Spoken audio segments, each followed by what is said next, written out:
आणि दरम्यान लष्कर ए तोयबाच्या 2 टॉप कमांडरचा हल्ल्यामध्ये खात्मा झालेला आहे। अतिशय महत्त्वाची बातमी आहे या घडीची। मुरिदकेच्या मरकज तैयबा मशिदीवरील हल्ल्यामध्ये लष्करच्या 2 टॉप कमांडर्सचा ऑपरेशनमध्ये खात्मा झाल्याचं कळतंय। अतिशय महत्त्वाची बातमी आहे। ज्या पद्धतीने 9 तळ उद्ध्वस्त करण्यात आलेले आहेत त्यामध्ये टार्गेटेड हल्ला हा होता।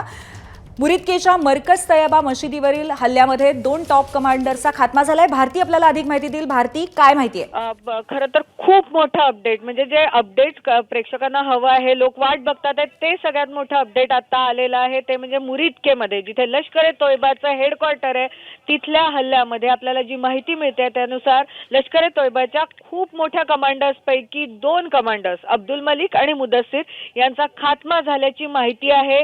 त्यांना हाय व्हॅल्यू टेररिस्ट मानलं जात होतं, खूप मोठे दहशतवादी होते।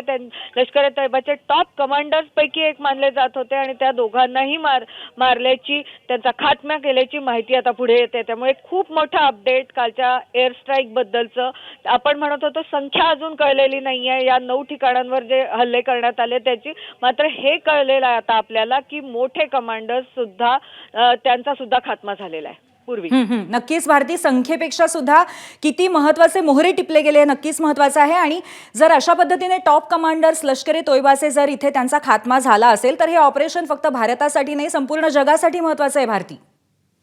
कारण लष्कर ए तोयबा, जैश ए मोहम्मद हे जे सगळे दहशतवादी संघटना आहे त्यांच्या जगभरात वेगवेगळ्या ठिकाणी कारवाया, मात्र भारताला सगळ्यात मोठा त्रास होता या 3ही दहशतवादी संघटनांचा। आपल्याला माहिती आहे की लष्कर ए तोयबानी मुंबईवरचा 26/11चा जो दहशतवादी हल्ला होता तो सुद्धा त्या मुरिदके मध्ये बसूनच प्लॅन केला होता। त्यामुळे आपल्या देशाचा शत्रू नक्कीच भारती, त्यामुळे अतिशय महत्त्वाची बातमी या क्षणाची अशी आहे। धन्यवाद तू दिलेल्या माहितीबद्दल की 2 टॉप कमांडर्स लष्कर ए तोयबा अब्दुल मलिक आणि मुदस्सीर हे हल्ल्यात ठार झालेले आहेत। एक थिंक टँक या दृष्टीने त्यांच्याकडे बघितलं जात होतं आणि टॉप कमांडर्स होते।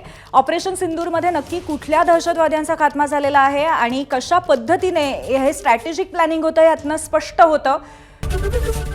एबीपी माझा, उघडा डोळे बघा नीट।